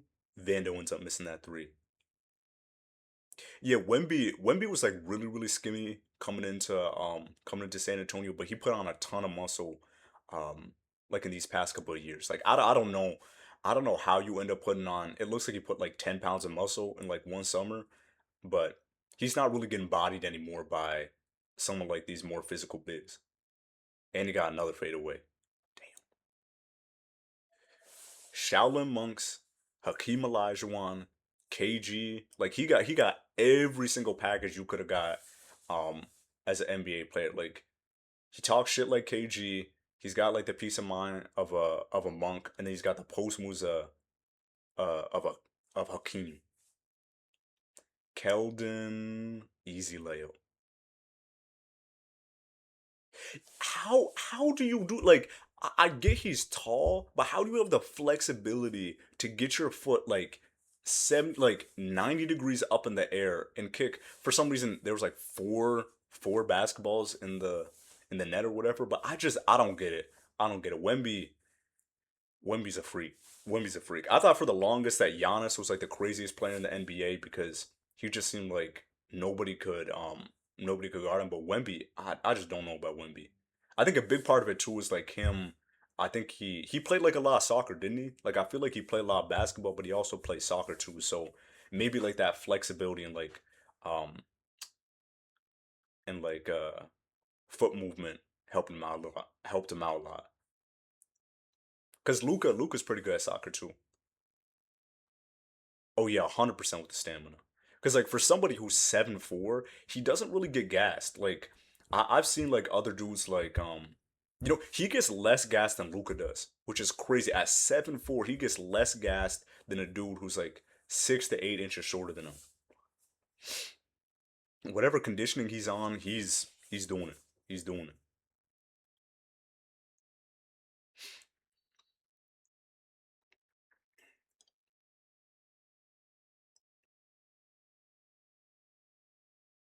If Wemby ends up growing to 7'6", just cancel the league.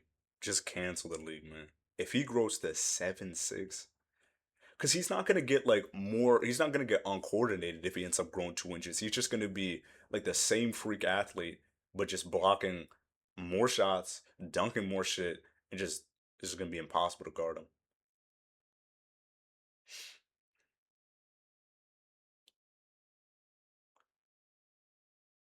Oh yeah, I see that. I see that. Hey, Carter Bryant. I think that's is that Lindy Waters? I think I see Carter, Lindy Waters, Harper, and then two people I don't know. I don't know those other two people. I kind of wish Harper got a little more minutes too. Like I know you got to kind of balance it out with Fox, Fox, Castle, and Vassell, but I still kind of wish that Harper will get some more minutes.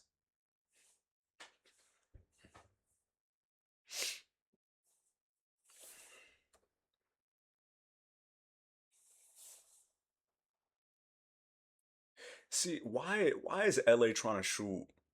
Why is LA trying to shoot that last shot? Like Harper, yeah, Harper deserve that block right there. Yeah, I mean, it was a decent game by the Lakers. Like I really want to see this matchup when Reeves and LeBron are there because I think San Antonio they played them earlier, but I don't think LeBron was there. But yeah, I really want to see that matchup. Wait, who just pushed Sohan? Oh, Vando. That's no, that's kind of a bitch move. He ended up just like sticking his fingers. Like that's just petty. That's petty. That's petty. That's petty. That's petty. Yeah, don't fuck with the Polish. Don't fuck with the Polish. That's petty. That's petty. Like it wasn't even that crazy of a game. It's not like San Antonio was doing anything crazy at the end. Like LA was the one who took the shot with like 1 second ago. So I don't know what made Vando so angry, but I mean next matchup, because gonna have to take that L for a little while. Yeah, damn, damn.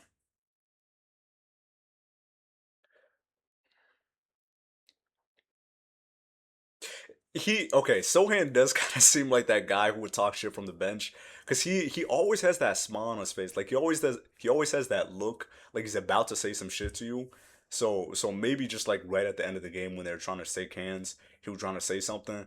But I still feel like pushing somebody in the face like at the end of the game when it's not really about that is yeah, he has that shit eating 100%, 100%. 100%. Like he has that type of face where it's like when he smiles, you just want to slap the shit out of him. Not because he did anything, but it's just that type of smile. But yeah, really good win for San Antonio though, because that means they're gonna be a little bit closer to that one seed.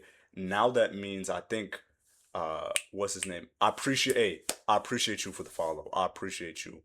Um, and yeah, if you just want to keep on tuning into some of these replayed the poke. Yeah, like he doesn't like really poke him. Like it's not like it's in the eye or something, but it's just petty. It's like, what's the point of doing that like little shit to somebody at at the end of the game? It's just like I get it. You're in your feelings because you lost, and maybe Sohan was doing some shit like that. Oh yeah, I saw the poke. Damn. Sohan was pretty calm about it though. Like he wasn't going crazy. Like nobody else on the Spurs was crazy about it either. Like everybody was pretty chill. But yeah, that drum thing that you guys added is really cool too. Um, I don't know if Wemby was the one that started that for you guys. I know Wemby was the one that started like that section, like like that whole drum section. He did. He did. That makes sense. That makes sense. Yeah, Wemby understands like if you have fans like San Antonio has, you gotta give them stuff like that. So that's really cool that they get to use that drone. It kind of reminds me a little bit of the light the beam stuff. 100%. You know what I hope they also do? I don't know if I saw it and I don't know if they did it tonight, but did they have those like huge boards that you see in soccer? Like those like 20 people, 15 people boards that they're carrying around and they're like shaking back and forth.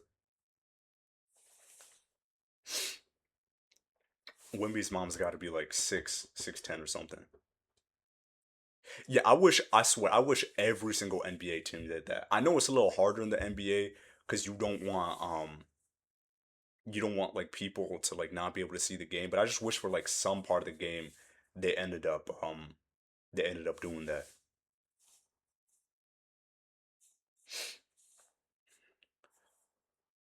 But yeah, Spurs end up getting a big win right here. They end up winning End up winning by what was it? 91 107. End up winning by 16.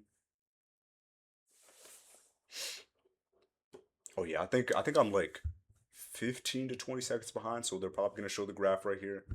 Didn't Danny Green also play for the Spurs for a little bit? I feel like he played with you guys for a little bit, right?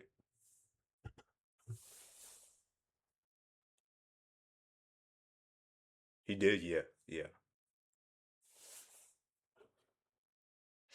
Come on, show the graph. Show the graph. Oh, it might just be him talking though. I don't know. But yeah, I appreciate you for see one bottom left. Maybe I'm on a different stream or something because I'm on like the Spectrum Sportsnet, and for some reason I'm not seeing the graph. So I don't know. I don't know. Maybe I'm just not looking in the right place on the screen or something. But oh shit, my bad, my bad. I'm retarded. I'm retarded. My bad. Oh yeah, yeah. That graph is insane.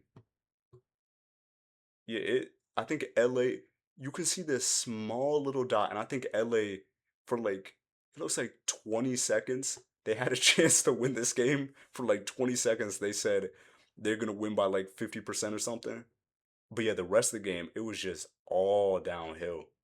It was just all downhill. Damn,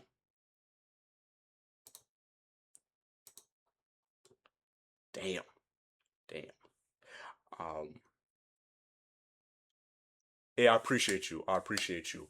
And I'm gonna keep on trying to cover more Spurs matchups. The next time Spurs play OKC, I'm 100% streaming that. But yeah, I appreciate you for being in the stream and making it so much fun. And yeah, I'll see everyone who's in the stream maybe tomorrow for a live stream. I'm not sure. Hopefully there's a good game tomorrow, but appreciate everyone for being in the stream and I'm gonna head out.